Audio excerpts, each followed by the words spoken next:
Now, what in the carnival is going on here? So in breaking news, we have a story that is going viral all over the social media platforms involving an alleged breaking and entering situation on board Carnival's newest ship, the Carnival Celebration. Before we dive into the details and little giblets of this interesting and potentially frightening situation, there are a couple things that I want to point out. For starters, like I said, this took place on the Carnival Celebration, launched in November of 2022. I've been on that ship twice in the Havana Cabana Suites area. For reference, I will be putting in clips as I have done a tour of not only that room and that area specifically, as well as many other rooms on board. That way you guys have an idea of what we're talking about here and how somebody was able to break in and enter on a balcony area on board a cruise ship. I did also say that this story at the current time is alleged, meaning it has not been confirmed. There has not been an official police report put out, which I do believe is a mistake by the original poster. There has not been any pressing of the charges or anything like that. All we have is the original Reddit post, and for that, I will have that original post as well as the tour of the Havana Suites area for reference in the description box below if you guys want to check it out. As the story would go, I guess there was a mom and a daughter. The original poster, who was the person involved in the situation, didn't say if they were a man or a woman, but for now we're going to just say it was Jane Doe and her mom around 12:30 a.m. staying in the Havana Suites on board the Carnival Celebration. They were swapping as each one of them were spending time in the bathroom, taking a shower.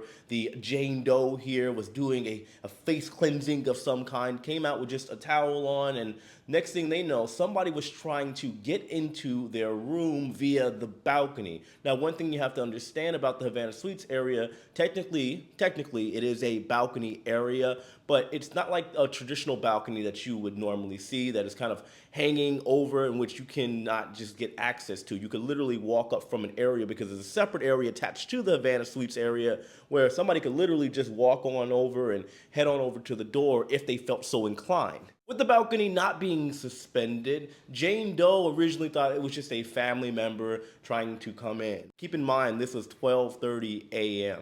and the door was allegedly not locked. So next thing Jane Doe notices is that a man in his 20s opens the door and is butt naked. She freaks out and she screams a little bit. However, she didn't want to alert her mom that was in the bathroom at the time because she didn't want her to freak out. She told the man over and over again to get out, and once he ended up leaving, she closed the door and noticed that the blackout curtain was not covering the rest of the area, which gave Jane Doe the assumption that this man could have been watching them the entire time. When I say entire time, do keep in mind that we don't know what day of the cruise this mom and daughter, or son and daughter, remember, I'm not exactly sure, hasn't been confirmed. We don't know if they're on the first day of the cruise, the middle of the cruise, end of the cruise, but nevertheless, the perpetrator could have been watching prior to this whole event, knowing that there's somebody in there that could have been potentially naked. Nevertheless, it's a very scary situation. The Jane Doe here ended up calling security. They come down and, well, they come to find out that the door just simply was not locked over to the balcony area. When I say simply, I say that lightly because according to Jane Doe,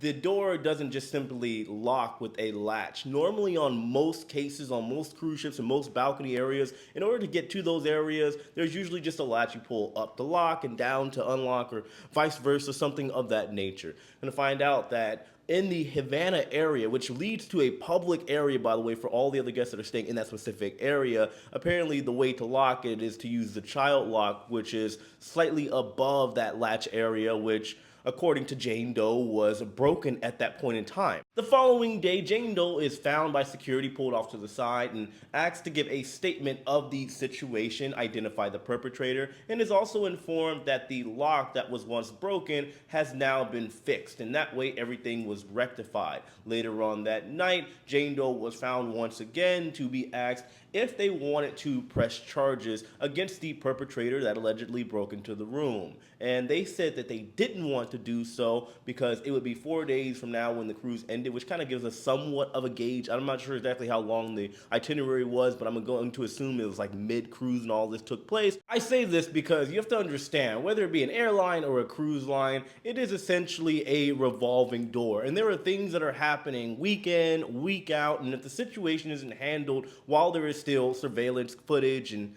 well, we've seen how all that goes. Sometimes the cruise ships, they don't have all the tape, they don't have the footage, or it just poof, it disappears, or it's not available. It should be taken care of as soon as possible. I understand the situation with the flights and people have to get back to work and life and yada yada yada, but if there's a situation that you truly feel is a big deal, then by all means, maybe try to arrange something with Carnival or your work and see if you can get it rectified before we have this situation now where now you got to go digging around to see who you can talk to, one person, another spokesperson, and now we have this viral sensation, well, viral horror story that is going to now just get misconstrued and taken out of context and thrown all over the place without it being properly reported. Jane Doe did also make a suggestion when it came to the child lock, which is just so happens to be the only lock over in that particular area for the Havana Cabana suites, stating that they should be locked right out of the gate. That way, any guests that are staying in those specific rooms are essentially forced to kind of tamper with the lock and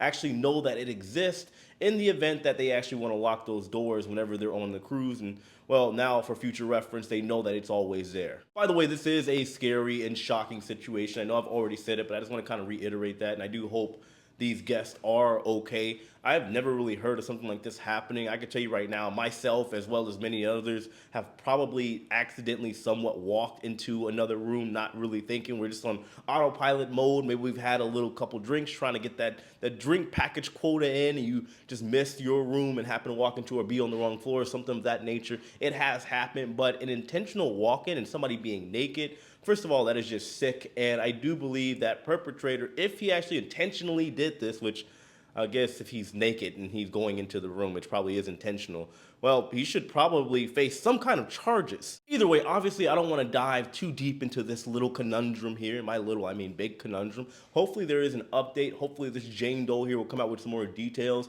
Hopefully they'll actually contact Carnival and get some accurate information and something will legitimately be done. But I will say, guys, if something does happen on a cruise ship, try to take care of it then and there, because what is going to happen, like I said, you got a cruise, you're going to take one batch of people off of the ship, and maybe there's that cruise that you had to deal with a situation, and then now the cruise is going to continue on with another cruise. Now you got to try to contact customer service, and it becomes a giant mess, a giant headache, and it's something that you honestly don't want to deal with. You got a complaint, you have an issue that's taking place on your cruise, handle it there while you are on board the ship. It is the best possible route. But of course, let me know your thoughts on this in the comment section below. Hit that like button on your way out. Know as usual, I love each and every one of you, and well, I'll see you later.